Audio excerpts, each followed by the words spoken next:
मैंने अर्ज किया तौहीद एक महज खुश्क सा अकीदा नहीं है, मैंने मान लिया अल्लाह एक है। तौहीद एक पूरा निजाम जिंदगी है, एक पूरा कानून है अल्लाह की तरफ से। कौन सा कानून है? अल्लाह की तरफ से अपनी मखलूक के लिए सजेस्टेड सिस्टम। इसके मुताबिक जो मैं सजेस्ट कर रहा हूं उसके मुताबिक जिंदगियां गुजारो।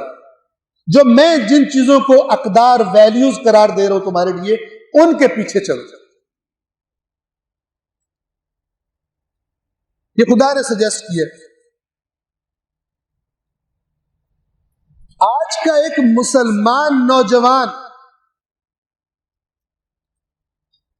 मगरिब से आए हुए एक नजरिए, बेदीनी के नजरिए की तरफ क्यों रागिब होता है?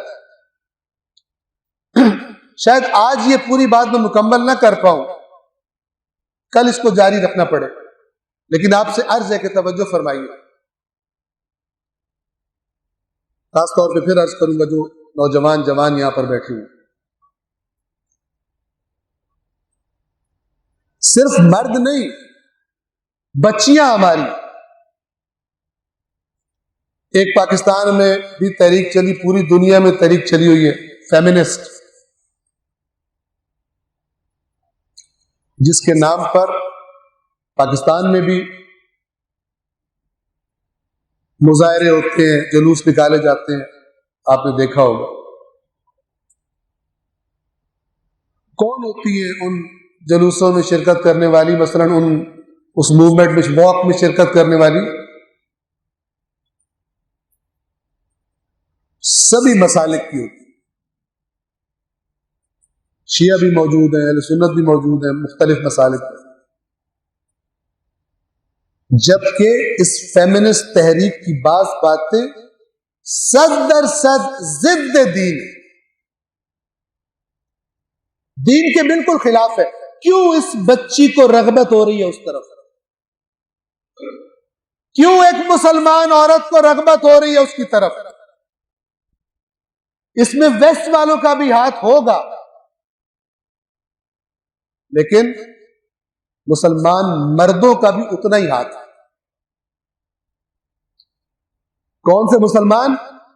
कि जो जुबान से तौहीद परस्त है, लेकिन तौहीद का निजाम नहीं अपनाया उन्होंने। उसको अपनी बीवी या बहन या बेटी के लिए सिर्फ तब दीन याद आता है जब उस पर कोई पाबंदी लगानी हो उसे। वैसे उसने कभी दीन से नहीं पूछा कि इसके बारे में, इसके हुकूक के बारे में दीन ने तुझे क्या कहा। बीवी के बारे में इसको यह बड़ा शौक होता है कि मुझे, मसलन मर्द को क्या शौक होता है कि जब भी कोई मसला हो, क्या मशहूर जुमला है, अल्लाह के नबी ने फरमाया अगर गैरुल्लाह को सजदा जायज होता तो मैं बीवी से कहता शौहर को सजदा करो, बस तुम्हें मेरी इताअत करनी है, चाहे ये खुद अल्लाह की भी इताअत ना करता हो जिसको सजदा करना होता है, चाहे खुद खुदा का भी ना फरमान हो, लेकिन इस्लाम को यूज कर रहे बीवी को अपनी मजबूर करने के लिए। ये असल में इसके अंदर इस्लाम से नफरत पैदा कर रहा है ये सो कॉल्ड मुसलमान।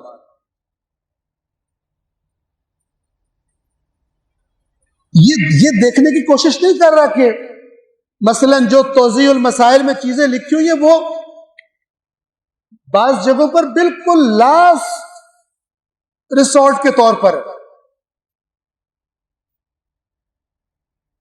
मसलन शौहर पर वाजिब है कि बीवी को मसलन नान नफका दे, उसको छत प्रोवाइड करे।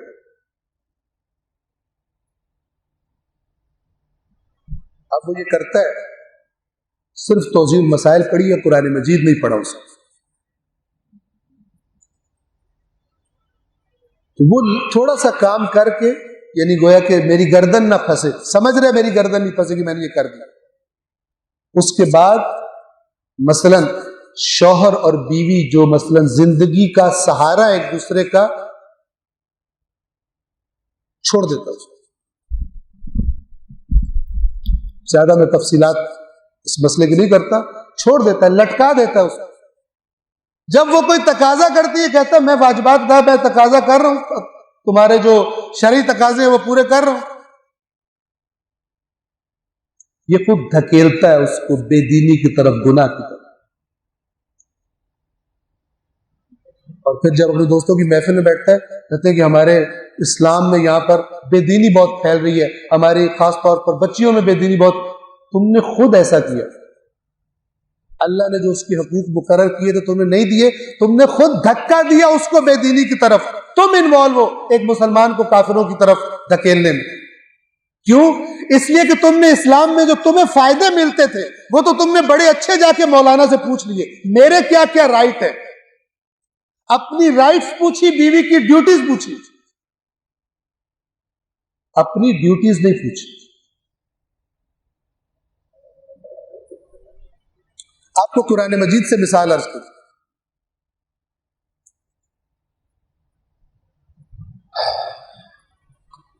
तौज़ीउल मसाइल में लिखा हुआ है शौहर के पास इख्तियार है बीवी को तलाक दे। फिर लिखा हुआ है उसको इख्तियार है कि इद्दत के दौरान रुजू कर ले, ये उसका इख्तियार है। तौज़ीउल मसाइल में ये नहीं लिखा हुआ इसको मिस यूज करने पर अल्लाह तेरे साथ क्या करेगा। बगैर कुरान के जो तौज़ीउल मसाइल है बड़ी खतरनाक है। बगैर कुरान के बगैर कुरान के कोई भी चीज दीन की बहुत खतरनाक है।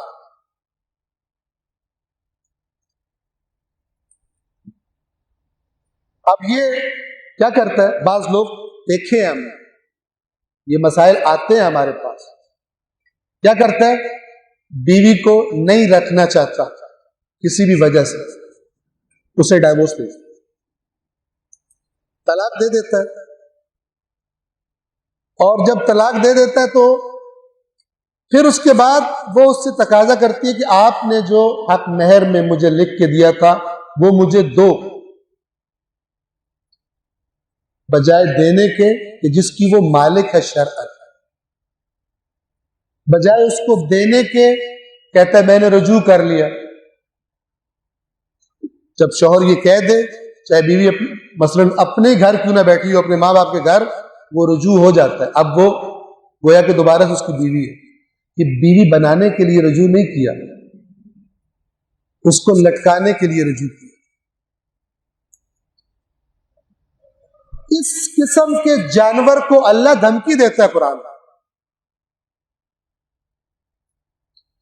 वइज़ा तल्लक़्तुमुन्निसा, जब औरतों को तलाक दे दो, फ़बलग़्न अजलहुन्ना, और वो अपनी इद्दत के करीब आ जाएं, पूरी करने के करीब, तो क्या करो, फ़अम्सिकूहुन्ना बिमारूफ, फिर या तो अच्छे तरीके से, मारूफ तरीके से, बेईमानी चीटिंग करने के लिए नहीं, अच्छे तरीके से उसको रख लो, उनको रख लो अपने पास, औ सर्रिहुन्ना बिमारूफ, या अच्छे तरीके से उनको रुखसत कर दो, जुदाई कर। वला तुमसिकूहुन्ना दिरारन लिताअतदू, और तजावुज करने के लिए, उनको नुकसान पहुंचाने के लिए उनको मत रोको। कितने ऐसे हैं कि जो क्यों लटकाया हुआ है औरत को, कहते हैं वो छोड़, ये जो मैंने लिखा हुआ है तो तेरे निकाह नामे पर, इसे छोड़ तब मैं तलाक दूंगा। ये बेदीन है। इसने तौहीद को यानी इस्लाम को बतौर निजाम जिंदगी कबूल नहीं किया। ये सिर्फ वहां तक मुसलमान है जब तक इसका कोई फायदा उसको थ्रेट ना हो। जहां पे दीन इसको थ्रेट कर रहे हैं वहां ये बेदीन है।